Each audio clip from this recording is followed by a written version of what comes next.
সম্মানিত উপস্থিতি, আজকের আলোচনার বিষয়বস্তু ইবাদতের গুরুত্ব, করণীয় ও বর্জনীয়। আমাদের জীবনের যত ইবাদত আছে, যত ইবাদত, শুধু নামাজ না, ভালো এবং খারাপ, শুধু নামাজ, আল্লাহর জন্য যেই কাজগুলো আমরা করছি এটা ইবাদত, আর অন্য যেগুলা করছি সেগুলা ইবাদত নয়, এইটা না। ইবাদত হলো দুই প্রকার। একটি হলো আল্লাহকে সন্তুষ্ট করার ইবাদত, আর একটি হলো ইবলিসকে সন্তুষ্ট করার ইবাদত। এখন আমি আপনি ইবলিসকে সন্তুষ্ট করার জন্য যদি কোনো ইবাদত করে থাকি, এর প্রাপ্য যা যা ইবলিস ওই দিনকে দিবে। কোথার থেকে দিবে? ইবলিস জানে যে আমার অনুসারী যারা হবে, আমাকে যারা অনুসরণ করবে, আমার যেই গতি হবে তাদেরও সেই গতি হবে। তো ইবলিস কোথায় যাবে? জাহান্নামে। বলেন কোথায়? আমরা জানি যে জাহান্নামে যাবে। আল্লাহ রাব্বুল আলামিনের ইবাদত যারা করবে, আল্লাহ রাব্বুল আলামিন তাদেরকে কোথায় দিবেন? জান্নাতে দিবেন। কেন জান্নাতে দিবেন? জান্নাতে দিবেন হলো এই জন্য, আমাদের জন্মগতভাবে আমাদের শুরুটাই হয়েছে জান্নাত দিয়ে। সুবহানাল্লাহ বলেন। আমাদের শুরু হয়েছে কি দিয়ে? কিভাবে? আমাদের আদি পিতা আদম আলাইহিস সালামকে আল্লাহ রাব্বুল আলামিন বানানোর পরে কোথায় রাখছিলেন?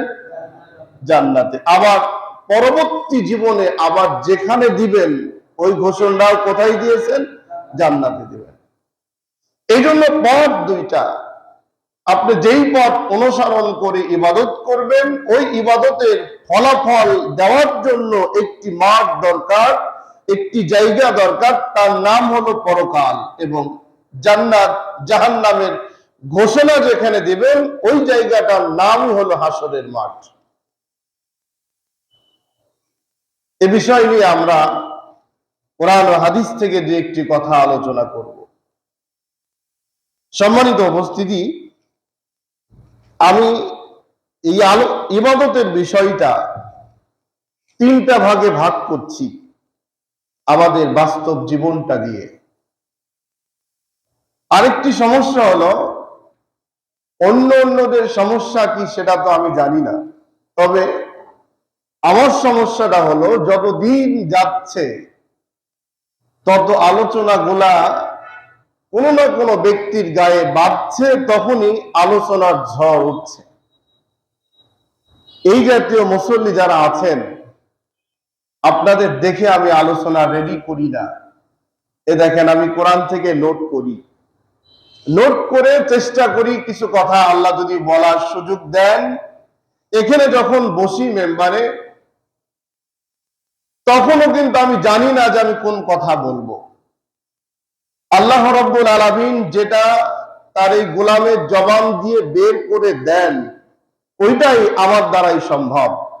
আমার এর মধ্যে কোনো কেরামতি নাই, কোনো শক্তি নাই, কোনো হিকমত নাই, কোনো প্রকার ক্ষমতা নাই। সব ক্ষমতার মালিক হলো আল্লাহ।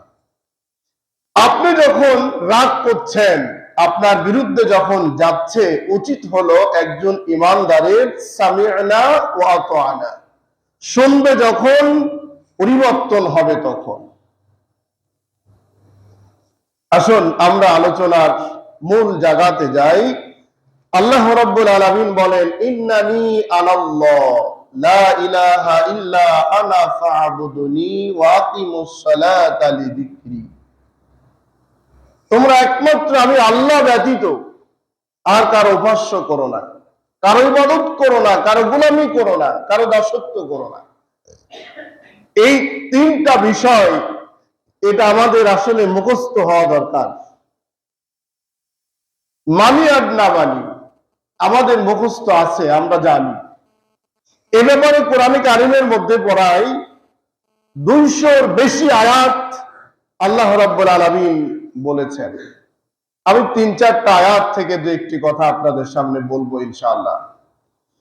ইবাদত হলো 3 প্রকার। ইবাদত কয় প্রকার বলেন? এক প্রকার ইবাদত হলো ঈমান আল্লাহর প্রতি আনার কারণে, আল্লাহকে অন্তরের অন্তঃস্থল থেকে বিশ্বাস করি, ঈমান নিয়ে আসছি। যেমন আমরা এখানে যারা আছি, আমাদের ঈমান আছে না নাই বলেন? ঈমান আছে। ঈমান আছে যখন আল্লাহ রাব্বুল আলামিন নির্দেশ দিয়েছেন আপনাদের, তখন আল্লাহ রাব্বুল আলামিন বলেন, শোনো, আকিমুস সালাতা ওয়া লা তাকুনু মিনাল মুশরিকিন। আল্লাহ রাব্বুল আলামিন আপনাদের মতো ঈমানদারদের ডেকে বললেন, ও ঈমানদারেরা শোনো, আকিমুস সালাত, যখন তোমরা ঈমান নিয়ে আসছো তখন তোমরা সালাত কায়েম করো, নামাজ প্রতিষ্ঠিত করো। ঈমান যারা আনে নাই, আল্লাহ রাব্বুল আলামিন নামাজ প্রতিষ্ঠিত করার জন্য তাদের কোনো নির্দেশ দেন নাই। নামাজ প্রতিষ্ঠিত করো, নামাজ। এই নামাজ প্রতিষ্ঠিত করার জন্য আল্লাহ রাব্বুল আলামিন যুগে যুগে নবীদের পাঠিয়েছেন। প্রত্যেকটা নবী এসে আল্লাহ রাব্বুল আলামিনের এই বাণীটা তার গোলামদের সামনে যখন প্রচারের জন্য কার্যক্রম শুরু করলেন, প্রত্যেকটা গোলাম, প্রত্যেকটা নবী এসে তার কওমদের ডেকে বললেন, ইয়া কওমি ইবুদুল্লাহ আনি'বুদুনি হাযা সিরাতুম মুস্তাকিম। প্রত্যেকটা নবী ডেকে বললেন, ও আমার কওমের লোকেরা, আমার গোত্রের লোকেরা, আমার এলাকার লোকেরা, আল্লাহ রাব্বুল আলামিন ডেকে বললেন, ও গোলামরা, তোমরা শোনো, তোমাদের সতর্ক করার জন্য, সংশোধন করার জন্য আমি রব্বুল আলামিন যুগে যুগে নবীদের পাঠিয়েছি। আর ওই নবীরা আসার একটা কারণ হলো আঁকা বাঁকা পথ থেকে তোমাদেরকে আনি'বুদুনি হাযা সিরাতুম মুস্তাকিম, একটি সোজা সরল সঠিক, একটি সোজা সরল সঠিক পথ দেখানোর দায়িত্ব ছিল তাদের। আর তাদের দায়িত্ব দিয়েই আমি পাঠিয়েছি। এখন দায়িত্ব দিয়ে পাঠানোর পরে মানা এবং না মানা, সেই কার্যক্রম গুলা হলো আপনাদের। এখন আপনারা মানবেন কি না মানবেন, এটা হলো আপনাদের ব্যাপার। আমার ভাইরা, 2 নম্বর কথাই আয়াতের মধ্যে বললেন, ওয়ালা তাকুনু মিনাল মুশরিকিন। ও ঈমানদার, যারা ঈমান নিয়ে আসছো, তারা নামাজ কায়েম করো। একটা জিনিস সতর্ক থাকো, তোমরা সকল সময়ের জন্য কোন অবস্থাতেই তোমরা মুশরিকদের অনুসরণ করবে না। কোন অবস্থাতেই, কোনোভাবেই তোমরা মুশরিকদের অনুসরণ করবে না। এই নির্দেশটা কে দিয়েছে বলেন?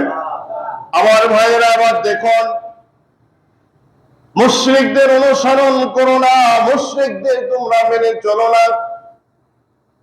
এখন মুশরিক হয় কখন? আল্লাহর বিধানকে বুড়া আঙ্গুল দেখিয়ে নিজের খেয়াল খুশি মতো, নিজের সিদ্ধান্ত মোতাবেক কার্যক্রম চালিয়ে যায় যখন তখন। তার মধ্যে অন্যতম একটি বড় কারণ, বড় একটি কাজ, বড় একটি রাস্তা, সেটা হলো যেই মাস চলতেছে, নববর্ষ কোন মাস চলতেছে বলেন? পহিলা বৈশাখ নববর্ষ চলছে। একদিকে হলো শাওয়ালের মাস চলছে। শাওয়ালের মাসে যদি 6টা রোজা করা যায়, আমি গত জুম্মায় বলছিলাম, হাদিস শরীফের মধ্যে রাসূল সাল্লাল্লাহু আলাইহি ওয়াসাল্লাম বলেন, 6টা রোজা যদি করা যায়, সারা বছর নফল রোজা করলে যেই সওয়াব হবে, আল্লাহ রাব্বুল আলামিন আপনার আমলনামায় সেই সওয়াব দিয়ে দিবেন। সুবহানাল্লাহ। এটা ভালো দিক না খারাপ দিক? কথা বল। এই কাজ আমরা কি করছি? আমার ভাইয়ের, এই কাজ করা খারাপ, ভালো নাই। এই কাজ তারা করবে না যারা হলো মুশরিক, তারা হলো বলবে এই কাজ খারাপ। এত রোদ গরমের মধ্যে তাই কি করা যায়, কিন্তু পহিলা বৈশাখ উদযাপন করার জন্য কোনো রোদ লাগে না।